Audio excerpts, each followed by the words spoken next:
хәлең бик аяныш. Балларың арасында юк таyaныш. Таралышкан һәр тарафка иттифак юк. Булай булгач булмый бит ул һич ышаныш. Һәр вакыт шундый нечкә күрәзәлек итүе белән сокландырган да, гаҗәпләндергән дә, сискәндергән дә Тукайыбызның бу шигъри юллары күбезгә һич тә таныш түгелдер. Юк, китаплар укымыйсыз, Тукайыбызны белмисез, өйрәнмисез дип шелтәләвем түгел. Бу шигырьне иске Иштирәк авылында яшәгән, Тукайның дусты булган Мәгҗән Дусаев дигән кеше яттан сөйли торган була. 20-нче гасыр башында халык арасында цензурасыз гына таралган, басмаларга кермәгән шагыйрьнең күп кенә язмаларын куен дәфтәрләренә күчереп язудан, кул язма китапларга кертүдән башка халык ятлап, күңелдән сөйләргә һәм хәтта кабер ташларына уеп калдырырга тырышкан. Телдән телгә күчә бу мирас шулай сакланып калгандыр да инде. Нибары 1982 елда Милләтем дигән бу шигырь археографик экспедиция вакытында Сарабик кул дигән авылда табыла. Шулай шул, күктән эзләгәнне җирдән бирде диләр бит. Кулыбызда булган, гадәттән тыш мөһим, серле нәрсәләргә бай булган халкыбызның олы мирасын җилгә чәчкәнче, җиргә чәчүчеләр әле дә очрап тора. Бу бит инде шын сәкәйме? Монда йоклап та була, ятып шуның ике кешесе янында. Монда ике кеше. Монда мендәрләрен куясың да. Мендәрләр куян да, шушында йоклап була. Менә сәкенең астына карасаң, анда казы ясы күренеп тора. Монда куелган. Хәтта казында утыртып. Казын утыртып, макетны утыртып куя алла билсә. Шушылай итеп куя. Аннан монда менә сез әйткән игез әйберләр дип. Менә минем бу Якуб бабайның кухня шкафы. Якуб бабай минем 1870 елга. Кайчандыр авыл кешеләренең көндәлек тормышында үз урынын биләгән бу беренче карашка гади генә йорт кирәк яраклары бүген тузан бөртеге дә кундырмыйча күз карасыдай саклап тотыла торган кадерле тарихи ядкәрләр. Бер кулдан икенче кулга күчә, гасырлар гизә-гизә алар ниһаять соңгы сыену урынын тапканнар. Аларның һәр берсендә дә бу дөньядан инде күптән үткәннәрнең кул җылысы сизелә кебек тә, алар кичкән дәврләрнең тонык авазы ишетелә кебек. Менә карагыз, шушындай ниләр килеп чыга, бәлешне табада суытмыйча йөртү өчен җайланмый икән бу. Менә утыртасың да, суынмый инде бу. Суынмый, өстен каплыйсың, кунакка барасың, бәлешне барасың. Бу пичне инде ягыла, менә ягырга без бит инде ягып та карадык, моны әйтеп тә карадык. Эшләнә, путловкасы да бар. Монда чәй кайнатып, ризык пешереп була, пич ягыла, самавыр куела, бөтен нәрсә эшли торган ни бар. Булар бу макет кына түгел, күп музейларга керәсең. Бутафория, әйме, бик күп бутафориялар. Мин сразу шундый морҗа булмагач, күңелен итә. Төп ни яме җиһазы ул. Алтын баганасы, йортның алтын баганасы ул. Бише, әйме. Бу мамонт тешләре, мамонтның тешләре эшкенә булды. Кешелек җәмгыяте яралганнан бирле бу дөньяны үзгәртергә, үзенә яраклаштырырга тырыша. Әмма соңгы 1-2 гасыр дәвамында кешелек эволюциясе гаять тә киң адымнар белән алга барды. Исен китәр икән иске шикмәнгә дия без яңалыкка, алга, прогресска ашыктык һәм бу юлыбызда күзгә чалынып калган күп кенә әйберләрне хәтердән сөртеп юк иттек. Безнең арабыздан бик сирәге генә менә шул үткән-сүткәнне барлап, еллар, гасырлар багланышында үз ролен дә, үз вазифасын да билгеләп кала алды. Уфалар арбасын табып булмый. Оннан шок кеш тапкан шул мәртәбнең калганда шул муллаларын шәкер муллалар. Моның хуҗалыгыннан моны тапканнан соң икенче намар калган күп булды. Менә бөтен тәгәрмә эшләре ниләре белән бар, әдгенә ремонтлап җибәрдек. Малайлар белән, уфаллар арбасы белән пешәнеп кайттык. Безнең як бит көмешчеләр ягы булган. Тенекидә үрдергече менә бу Габдрахман Халим дигән кеше үзе художник, үзе кеше тапшырды моны. Үзе дә ясый була шу көмеш әйберләрен. Менә аннары шулай бу көмеш әйберенең үрдергече ни муштуге дип атала, булай ниткәндә. 40 елга якын мәктәптә тарих һәм җәмгыять белеме фәннәрен укыткан Илдар әфәнде Сафин шундыйларның берседер. Үз төбәгенең Саба якларының тарихы белән ул 90нчы еллар башында ук кызыксына башлый. Ул заманнарда ук Юлбат авылы мәктәбендә беренче төбәк музее оештырыла.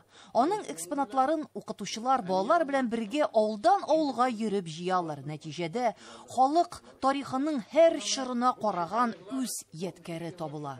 Bular barысы da менә укучыларда, үзебезнең халыкта, үзебезнең милләт балаларына, үзебезнең киләчәкне, үзебезнең тарихны белү, сеңдерү өчен кирәк.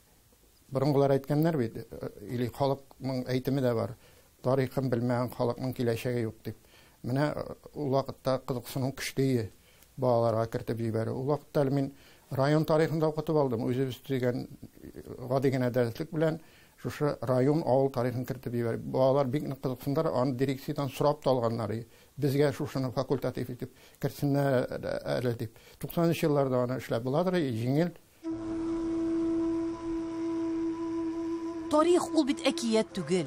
Төбәк тарихы да дәлилле, хакыйкатьле, халык сабак алырдай булырга тиеш. Нәкъ менә төбәкчеләр рәсми мәгълүматларның дөреслекнең соңгы инстанциясе түгел икәнлеген искәртеп, чынлыкны үз көчләре белән тарихның иң тирән, әлегә тәфсилләп өйрәнелмәгән, игътибар юнәтелмәгән катламнарыннан казып дөньяга чыгаралар.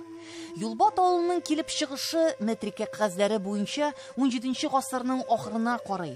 Әмма авыл тарихчылары эзләп тапкан мәгълүматлар бу җирлектә татарларның күпкә алданрак төпләнгән булуына ишарә итә. 1332 елы кабер ташы Измә авылында.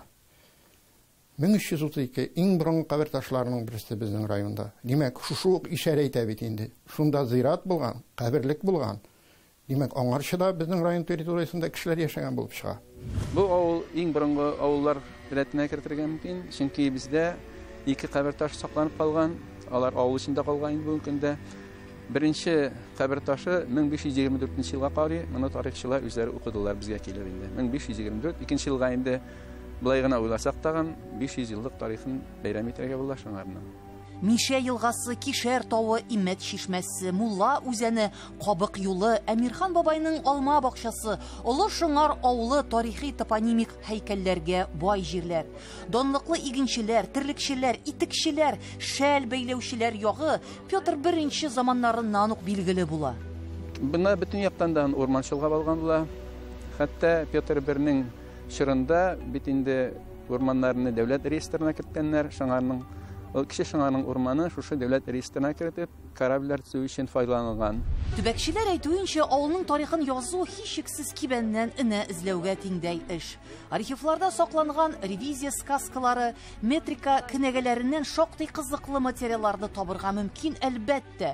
Әмма төбәкчеләрнең күпчелеге авылларда гомер иткән картларның, авыл аксакалларының үтә дә мөһим җанлы хатирәләрен, тормыш көнкүрешнең бар якларын язып алып, бәясез ачышларга тап була.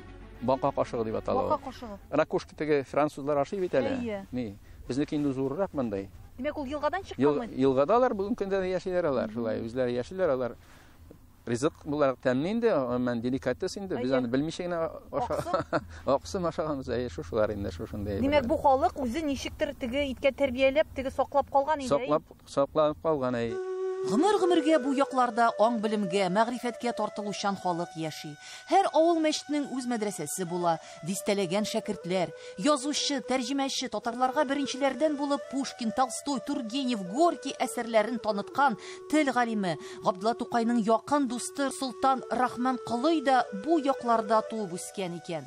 Беренче бөтен ясаучы турында беренчеләрдән булып Солтан Рахман Кылый язылып чыга. Менә андыйларда күп. Дума депутаты бар бездән 1907 елда 2нче Думага сайлана, Чулпыштан укытучы кеше депутат булып сайлана. Һәм патшага каршы чыга, инде беренче алар Думаны тараталар, беренче Дума хуп таратыла, 2нче Дума хуп таратылганда монда Ленинның томнарындан изләп таптым шушыны. Димәк, Калимулла Хасановның чыгышы турында Ленин үзе язып калдырган. Күктән эзләгәнне җирдән табып була шул. Татарларның зыялы шәхесләре элек-электән халыкның тарихын тамчылап, кашыклап җыйган. 19 гасыр азагында, 20 гасыр башында ук безнең данлыклы этнограф, тарихчыларыбыз, мәгърифәтчеләребез Шиһаб Мәрҗани, Каюм Насыйри, Риза Фәхретдин, Касим Бикколов һәм башкалар үз төбәкләре тарихын язалар. Революциядән соң 1920 елларда Яшь Совет Республикасында татароведение дигән үзәк төзелә. Шуның нигезендә татар авыллары барлана башлый. Әмма ай күрде, кояш алды дигәндәй, Сталин чорында төбәкчеләрнең эшләре туктатыла. Әмма бүредәй заманнар күпме генә өркетмәсен, халыкның күңеленнән аның ата-бабалары белән бәйләп тоткан нечкә кылларын үзеп кисеп булмый. Авыл серләре телдән телгә күчеп, риваятләргә, бәйтләргә салынып сөйләнә һәм саклана бирә. 1960 елларда бу эшкә Татарстан галимнәре яңадан җиң сызганып керешәләр.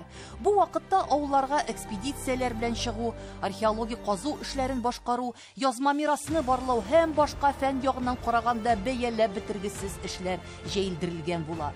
1995 елда Татарстанда беренче тапкыр төбәкчеләрнең төбәк-ара конференциясе уздырыла. Обычно считают, что села Даяксубайского района, они основаны в 17 веке. Были могилы вокруг деревни, их надгробия были, они многие разломанные были, валялись. А одно надгробие в 1975 году, это Фахруддинов, Равиль Фахруддинов, известный археолог, его изучил, прочитал, что это надгробие находится от этого села всего 1 километр в сторону Аксубаева. И это надгробие написано там, датируется, то есть 1343 годом. Это период Золотой Орды. Бүйек шигърияткә зәңгәр карларны, алсуланган тәрәзәләрне, яңа туган таңнарны биргән яклар Хәсән Туфанның туган яклары. Кәрмәт авылы күп кенә тарихи истәлекләргә бай җирлек. Биредә Булгар ханлыгына да, Алтын Урда дәврләренә дә караган яткәрләр бихисап. Моның турында Хәсән Туфан үзе дә язып калдырган була бит. Тарихтан билгеле булганча, бу як кешеләре көчләп чукындыруга эләгә. Ләкин халык рус диненә күчүдән баш тарта. Никахлар чиркәүдә кәлмәгәнлектән балалар ана исеме белән йөртелергә тиеш була. Шуңа да Хәсән Туфанның чын фамилиясе әбисе исеменнән Гөлзизин була. Дуфанов ул бабасының бер кушаматыннан алынган псевдоним. Эзли башласаң, сокландырырлык та, гаҗәпләндерерлек тә, сискәндерерлек тә бер генә китапка сыймас, бер авылның гына тарихы түгел. Халкыбызның фаҗигасын, җан газабын, күңеле иркен, рух хузурлыгын ача алырдай хатирәләр бит бу. Если только будут писать истории татарских населенных пунктов профессионалы, это научные работники, историки, писатели профессиональные, то у них попросту не хватит на это времени. Проблема в чем заключается? В основном пишут пенсионеры, а у них, как известно, средств недостаточно, чтобы выпустить книги. Вот как-то им помочь бы со стороны государства в издании их трудов, их научных исследований. А государству это нужно или нет? Я считаю, нужен. Как? Государство от этого никак не должно. Любовь к малой родине, может быть, она наоборот только способствует к развитию любви к большой родине? Вы совершенно правы. Любовь к малой родине, она к большой родине начинается с любви с малой родины. Мы должны любить то место, где мы живем. 11 ел уку дәврендә мәктәптә безнең балалар төрле милләт тарихларын өйрәнә. Мисыр, Рим, Византия, Рус ел язмаларын тырышып укыйбыз. Әмма үз җирлегебезнең ата-бабаларыбызның тарихы читтә кала. Төбәк тарихы гади халыкның тормышын, яшәешен, мәдәниятен, гореф-гадәтләрен, киенү, ашау әдәбен тасвирлый бит. Ул зур сәясәттән, дөнья гаваларынан читтә, әмма үз бурычын яхшы үти. Балаларда милли горурлык, патриотизм кебек хисләр аша Milli үзаңны үстерүдә аның роле бәхәссез. Төбәк тарихының мәктәпләрдә чәчәк аткан чоры ул узган гасырның 90-нчы еллары. Бу дәвердә Татарстан тарихы дигән фән атнасына бер мәртәбә тулы канлы дәрес буларак кертелә башлый. Аның кысаларында районнар үз төбәк тарихларында эзләнү эшләрен башлап җибәрәләр. Зурдан кубып халыкның жан атып ирешкән нәтиҗәләре генә күрәчәккә каршы гомерле булмый шул. Бүген төбәк тарихын балалар музейларга барып, класстан тыш чараларда, класс сәгатьләрендә генә өйрәнә. Һәм бу да мәктәпнең теләгеннән тора. Ваемсыз баш шулай, барга да, юкка да ярый. Милли тәрбия мәсьәләсе дигәндә, сайланып, уйланып торасы гына кала. Үз күз алдыбызда торганны гына күрәбез шул. Ерактагысын кем күрер? Күп кеше безне аңлап бетмәде. Миңа даже галимнәр арасында әйттеләр, син үзеңнең галим дәрәҗәсен оска төшерәсең дип әйттеләр. Шулай итеп, хәзер инде заман үзгәрде, төбәкчеләрнең оешмалары оешма гына түгел, хәрәкәткә әйләнде. Галимнәр дә килә, дәүләт вәкилләре дә килә, безгә күп сораулар да килә, президенттан да хат төшә, төрле яктан хатлар килә. Әледән-әле үзен сиздереп, милләт агачына яшенле угын төзәгән язмыш алдында сыгылып төшәргә ниятебез юк. 90-нчы елларда мул итеп төялгән кәрваныбыз үз юлыннан тайпылмыйча бара тора. Татар яшәгән һәр төбәгендә диярлек милләтнең тарихына, бүгенгесенә, киләчәгенә илтифатлы, битараф булмаган кешеләр әле бездә җитәрлек. Гадәттә ул милләтебезнең бүгенге зыялылары, укытучылары, галимнәре, дин әһелләре, төбәкчеләр хәрәкәте бүген татарлар сибелеп яшәгән бар җирләрдән 1000 ярымнан артык кешене берләштерә. Без татар халкының мирасын, бу уникаль табигый һәйкәлләрен өйрәнү объектларын, бу һәйкәлләр, археология, эпиграфика, архитектура, фортификация, промышленность объектлары, архив материаллары, музей материаллары, аларны өйрәнеп, шәҗәрәләргә күчү, нәселләрне өйрәнү, менә бу беренче юнәлеш. Әкренләп шул менә материалларны туплап, без авыллар тарихын һәм шәһәрләр тарихы яза башладык. Бер яктан бу. Менә икенче юнәлеш бу без соңгы елларда менә мин бу елны реально алып барабыз. Шәхесләрнең тормышын өйрәнү, шәхесләрнең юлын, иҗат юлын, батырлык юлын һәм башка менә нәрсә эшләнгән аларның мирасын, халыкка нинди өлеш керткән алар. 17-нче гасыр башында Казан арты мәдрәсәләрендә укыган, Болгар шәһәре тирәсендә яшәгән халык арасында дини агарту эшләрен алып барган һәм шуның өчен рәсми хакимият тарафыннан изәрлекләнгән суфи шагыйрь Мәүлә Колый кайда туган дигән сорауга галимнәр шактый озак еллар төгәл генә җавап кайтара алмады. Бер ишләре Питрәч районының Шыты авылы дип әйтсә, икенчеләре шагыйрьнең туган туфрагы хәзерге Лениногорск районы Иске Иштирәк авылы дип бәхәсләште. Нәкъ менә төбәкчеләрнең хезмәтләре ярдәмендә бу шактый бәхәсле сорауга төгәл җавап табылды бугай. Шушы урында авылдан 2 километр чакрым көньяк-көнбатышта урнашкан җирдә алдан безнең авыл булган. Менә хәзерге Шыты авылы шушында булган дип фаразлыйбыз. Моңа безнең дәлил булып, менә шушындагы борынгы хәбәрдә тора. Явыз Иван гаскәрләре менә 1552 елда шукындыру башлаганнан соң татарларны шукындырудан качып, сакланыр өчен Чытырманлык урман иченә кирип, качканнар, шунда сакланганнар. Урман иченгә, караңгы урман иченә, Чытырманлыкка битне, анда ерткыч хайваннар да йөргән, беркемдә җиңелгенә килеп кирмәй, куркалар. Шыты авылының атамасы менә шу Чытырманлыкны ягып, будакларын, агачларын чавып, кисеп, ерткыч хайваннарны куып, шунда яшәп калганнар да Чытырманның сүзенә килеп чыккан Шыты авылы дигән фараз бар менә берсе. Мәүлә Колый турындагы хатирәләрне нәкъ менә бу җирлектә яңарту Шыты авылының зур тарихын язуга бер адымдыр. Миша елгасы буенда урнашкан бу авылның тарихы рәсми мәгълүматларга караганда 1649 елларга барып тоташа. Әмма авыл янында табылган археологик истәлекләр шул исәптән Шыты каберлеге, Болгар алтын урда һәм Казан ханлыгы чорлары ядкәрләре Чал тарихының кире каккысыз дәлилләре булып тора. Bu qazılmagan idi. Bunu bir 20 yılda bilek bu qazılmagan idi. Biz məktəbdə oxuyanda, məktəbdən sonda kilib qaragan idik. Hazır sizə yazıları göstərim. Bunda yazılar var. Bunu xalq bizim avul xalqı halkında Xan qızı qəbri deyib yürüyür. Менә күрәсезме? Мундаларның кырые ниләр белән. Монда да бар. Бу зур таш иде бу. Соңына ул ятты, ятадыр, яткан килеш теге ярылып киткән иде. Таш ятадыр иде.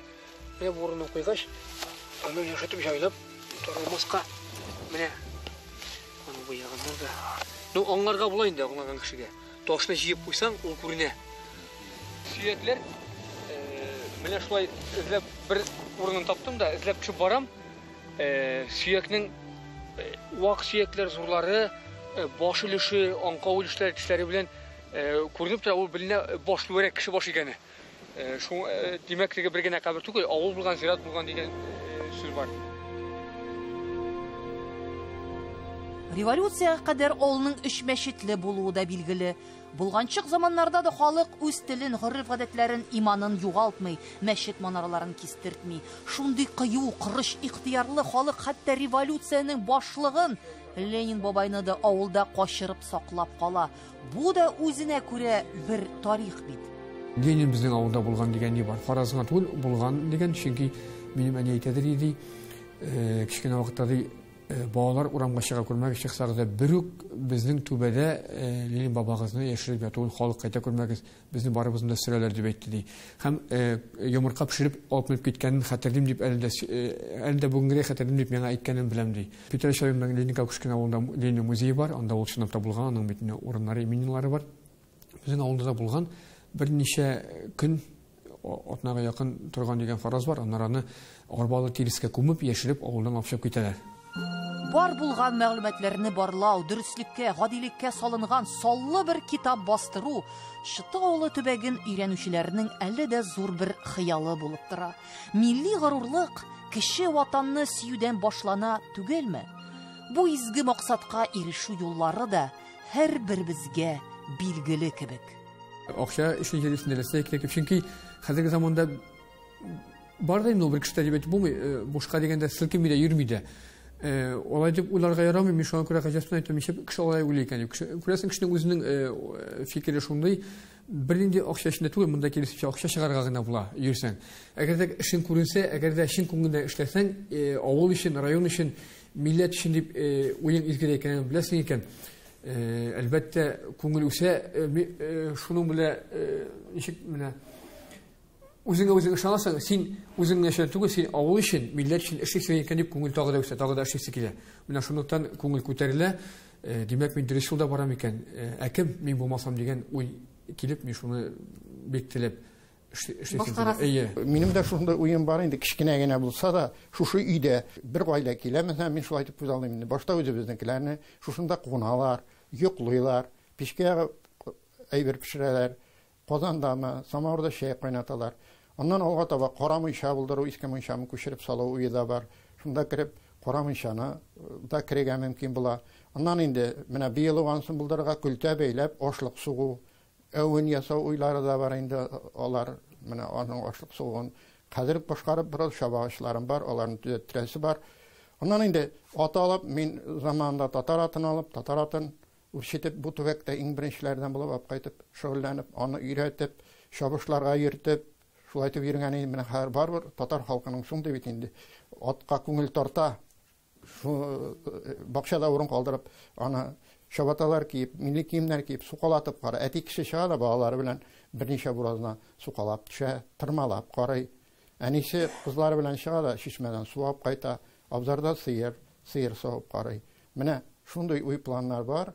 Әйтәләр бит татар теге тотып карамыйча ышанмый дип әйме? Димәк тотып караттырасыгыз килә инде. Күрсәтәсе килә. Менә ничек икән ул тормыш? Менә ничек булган ул? Ничек яшәгәннәр?